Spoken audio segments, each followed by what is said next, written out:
আসসালামু আলাইকুম, কেমন আছেন সবাই? কি অবস্থা সবার? ডিমের কোরমা দেখেছেন? তো ডিমের কোরমার জন্য ডিমগুলো তো আগে সিদ্ধ করে নিয়েছি, সেটা দেখানোর কিছু নেই। ফ্রাই প্যান গরম করে কুকিং অয়েল দিয়ে দিলাম, দিয়ে দিচ্ছি পেঁয়াজ বেরেস্তা করে নিতে হবে। জানেনই কোরবানিতে তো পেঁয়াজ বেরেস্তা লাগে। তো সর্বপ্রথম পেঁয়াজটা বেরেস্তা করে নেব। এখানে আমি অনেকগুলো পেঁয়াজই বেরেস্তা করে নেব, আমার লাগবে।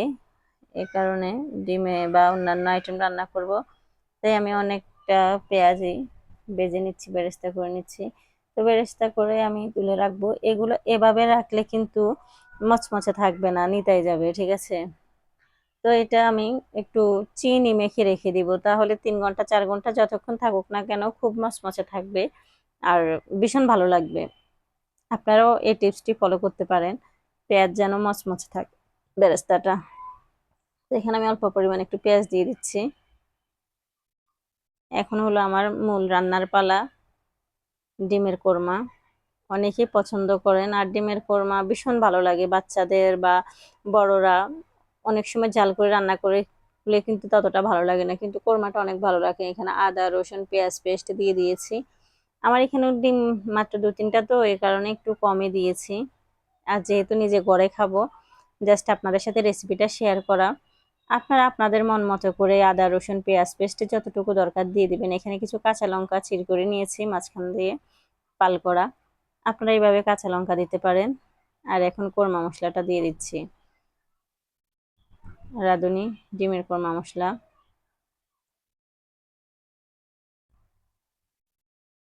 কোরমা মশলাটা অবশ্যই কোরমা মশলাটা দেওয়ার চেষ্টা করবেন। যদি আমার কাছে কোরমা মশলা না থাকতো তাহলে কিন্তু আমি আমার নিজের ঘরোয়া মশলাগুলো দিয়ে রান্না করতাম, সেটা ভীষণ মজা হতো।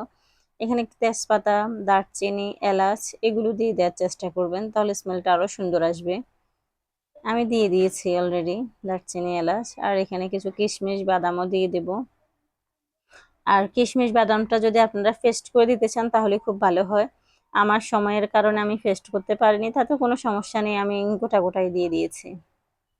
ঠিক আছে, এখানে একটু পানি অ্যাড করে দিচ্ছি, যেহেতু মশলাগুলো পাইপেনে লেগে যাচ্ছে। আর মশলাগুলো দেওয়ার সাথে সাথে একটু পানি দিয়ে দিবেন, তাহলে আর দগটা বের হবে না বা কাশি আসার সম্ভাবনা থাকবে না। এই টিপসটাও ফলো করতে পারেন। এখানে স্বাদ মতো লবণ দিয়ে দিব। ভালো করে একটু নাড়াচাড়া করে নিচ্ছি। তো আর কি, ডিমগুলো দিয়ে দেওয়ার পালা। কোয়েল পাখির ডিম আমার কাছে ভীষণ ভালো লাগে। আমার হাঁসের মুরগির ডিম যাই হোক না কেন, কোয়েল পাখির ডিমটা বেশি ভালো লাগে। আপনাদের ভাইয়া তো সবসময় আনার চেষ্টা করে, বা আমি বাজার করলে কোয়েল পাখির ডিমটা সবার আগে নেব। দেখতে কেন জানি মায়া মায়া লাগে। এই কিশমিশ বাদাম দেখেছেন? আপনারা ব্লেন্ডার করে দেওয়ার চেষ্টা করবেন, তাহলে ঝোলটা আরো মাখো মাখো হবে।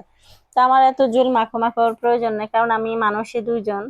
এখানে যথেষ্ট পরিমাণে ঝোল আছে, বা যে মাখো মাখো টাইপের সেটা এমনি হয়ে যাবে। আর মেহমান আসলে তো মেহমানদের জন্য আলাদা করে আপনারা মশলার আইটেমগুলো আরো বেশি দেবেন, আদা রসুন পেঁয়াজ পেস্ট বাড়াই দিবেন। এরপর বাদাম কিশমিশ 2-3 রকমের বাদাম দিলে অনেক মজা, এগুলো দেওয়ার চেষ্টা করবেন।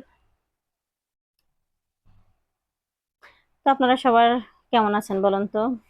সবার কি অবস্থা? কে কোথা থেকে ভিডিওগুলো ওয়াচ করছেন?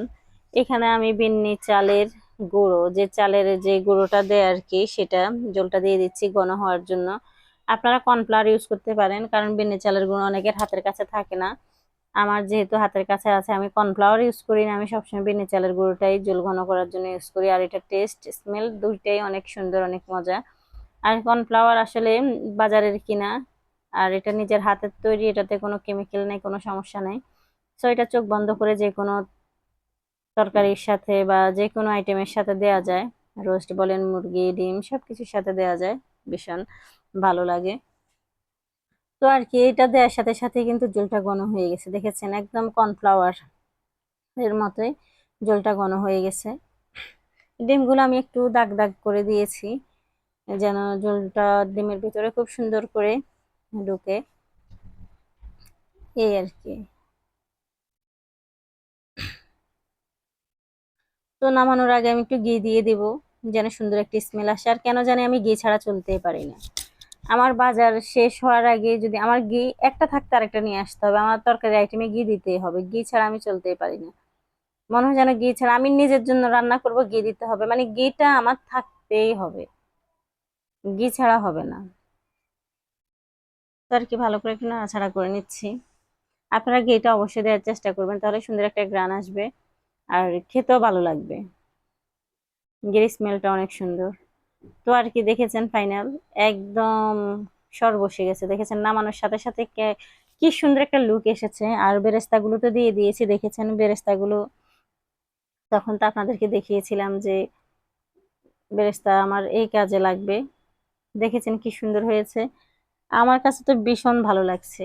তো যেহেতু আমরা মানুষ দুজন, আমাদের জন্য যথেষ্ট পরিমাণে ঝোলটাও ঠিক আছে।